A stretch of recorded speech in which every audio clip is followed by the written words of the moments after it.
Hello guys, today I'm going to try and make a start on the Claas Xerion 5000 build. So what I'm going to try and do first of all is modify the chassis here so that it can actually fit in the I'm going to modify the tractor chassis to try and fit in the RC car chassis inside it. I'll also need to make a few modifications to the RC car chassis. First thing we need to do to the tractor chassis, well actually first thing I suppose would be to get rid of the steering.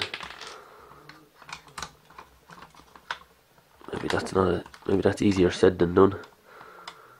Looks like it's nearly a permanent fixture. I might need to cut this little piece out here to get the steering out. Well, I'll do that. So that'll have that out of the way. Then we have a mounting post here. That's going to be in our way, so we can cut that out of the way, get rid of that. And we have mounting posts back here.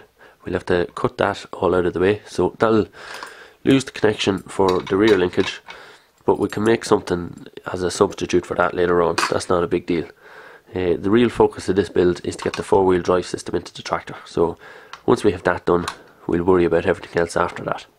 Removing the mounting points around here doesn't actually matter, because if we look at the RC car chassis, we have 4 mounting points here. There's actually a 5th one. We have another 4 here.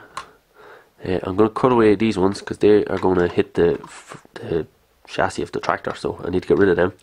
Then we have another 4 here and another one here. So we have a huge amount of mounting points on the bottom of the chassis that we're going to fit inside the tractor. So we don't actually need these mounting points anymore. We still have one at the front here. There's a possibility that the bottom of this model won't fit back on anyway. So if it does, we'll just modify it to use these, well, use a few of these mount points. We don't need them all, and if it doesn't, I'll just 3D print something. But before we can worry about that, we need to get this chassis mounted. I don't think I'll show all the cutting because it's going to be pretty straightforward. I mean, I'm just cutting bits out of the chassis, so I'll just cut straight to after I've cut this. Should make things a little bit easier, not having to cut around the camera. Well, as it turned out, modifying the chassis wasn't all that easy, so there was no way I was going to do it in front of the camera. I needed a much bigger angle grinder than my multi-tool, so I had to destroy my camera if I had it in front of this. But anyway, I had to remove a huge section from the back here. That was rather tricky. I don't have like a proper milling machine, so I couldn't just mill out those pieces. I had to try and do it with the angle grinder as best that I could.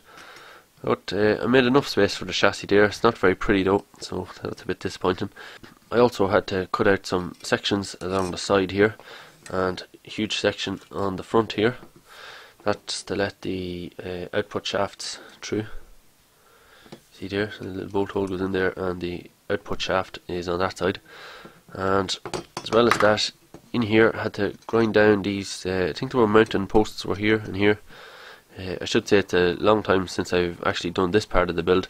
I spent a lot of time doing the 3D printed parts for the rest of it, and there's actually not all that much. But anyway, it took a long time to do all this. I cut this piece out here because that's where the top of the kind of differential housing, I guess that is, sticks out there. That's where the axles are going to kind of end up. And see the top of the motor housing, or the differential housing, it's kind of sticking up there, which is alright, but it's kind of blocking the piece that goes on top there. So you see this piece that holds the mudguards, these two, they're kind of like guide holes really. They're not, well, maybe they were screw holes, I'm not sure. But anyway, they are hitting the top of the differential housing now, so I need to get rid of them. I think I can just cut up through that, because I think there was a plastic piece that went on top of that, but we'll see. So I can still mount this at the front here some way, so that's not a big deal, but that'll go in there like that. Leave that off for now. So that's where the chassis is going to go. I haven't permanently mounted it in place yet. In case I have to change something in the frame of the tractor later on, I'm going to leave it just sitting there for now. And when I have the rear drive axle mounted and the steering axle mounted, and I know that I don't need to modify the chassis anymore, I'll probably 3D print some fixing points to hold it to the frame of the tractor, because I don't think it's going to be a big job. There's mounting points all over the car chassis anyway, so that's not a big problem. The next part of the build I started working on was the drive motor. So all I did was 3D print a little kind of platform that fits into the shaft